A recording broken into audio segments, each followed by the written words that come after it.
When you hear the words Harry Potter, you probably think about magic, friendship, good versus evil, right?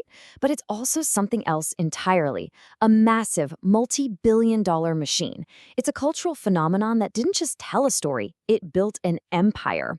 So, how exactly was that magic engineered? Well, let's pull back the curtain. Okay, let's just start with a number that's kind of hard to wrap your head around $979 million. Now, that wasn't the total for all the movies combined. No, that was the average worldwide box office for each of the 8 films. In an industry that is all about risk, Harry Potter was the closest thing to a sure bet you could possibly get. And this wasn't just a hit in the US and Europe. We're talking about theaters completely selling out in Asia, Africa, and Latin America. The series achieved a kind of global reach that was just unheard of. So the real question is, how? How does a series of British children's books become one of the most successful properties on the entire planet? To figure that out, we have to look past the huge special effects and the epic battles. The answer, maybe surprisingly, is in the story itself. Specifically, in some subtle but absolutely crucial changes they made to its most beloved characters, the Golden Trio. The secret to unlocking its massive worldwide appeal really came down to some very deliberate choices by the filmmakers. And it all had to do with how they streamlined the personalities of our 3 heroes, Harry, Ron, and Hermione. Let's take a key scene from the first book, The Devil's Snare. In the book, Hermione totally freezes. She panics, and it's Ron's quick thinking that saves them. He's the one who yells at her to snap her out of it. But in the film, that moment of bravery is just gone. Instead, Ron panics, a brilliant Hermione saves the day, and he's just there to deliver a punchline at the end. And this habit of kind of downplaying Ron's character gets even more intense later on. In a really dark moment from Deathly Hallows, the book makes it clear Ron's anger at Harry comes from his loyalty. He's scared for his family. The movie, though, rewrites the fight to be way more personal, way more cruel. They have Ron attack Harry's biggest insecurity, the fact that his parents are gone. It basically turns Ron into an antagonist just for the sake of more drama. This wasn't an accident. You start to see a clear pattern.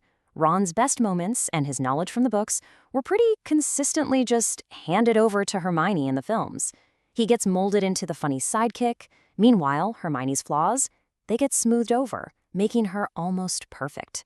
What you're left with are these very simple, very clear archetypes. Harry is the hero, Hermione is the brains, and Ron is the comic relief. So, that brings us to the big question, right? Why do this? Why would you systematically change characters that millions of people already knew and loved just the way they were? Well, the answer isn't really about creative choices. It has everything to do with a calculated business strategy, a plan designed to build not just a hit movie, but a global blockbuster franchise. To find the real reason for these changes, you have to stop looking at the books and start looking at the Hollywood playbook. This is all about minimizing financial risk and maximizing appeal to the biggest audience possible in every single country. At the heart of that playbook is something called high-concept cinema. It's the idea that a movie's core idea should be so simple you can explain it in one sentence. You know, a boy discovers he's a wizard and goes to a magic school. It's clean, it's easy to translate, and it's incredibly easy to sell. Steven Spielberg, probably one of the most successful directors ever, summed it up perfectly. He said, if a person can tell me the idea in 25 words or less, it's going to make a pretty good movie. The simpler the pitch, the easier it is to get a mass audience on board. And the ultimate goal here is to create what the industry calls a 4-quadrant film. That's the jackpot. It means a movie that appeals to everyone, young and old, male and female.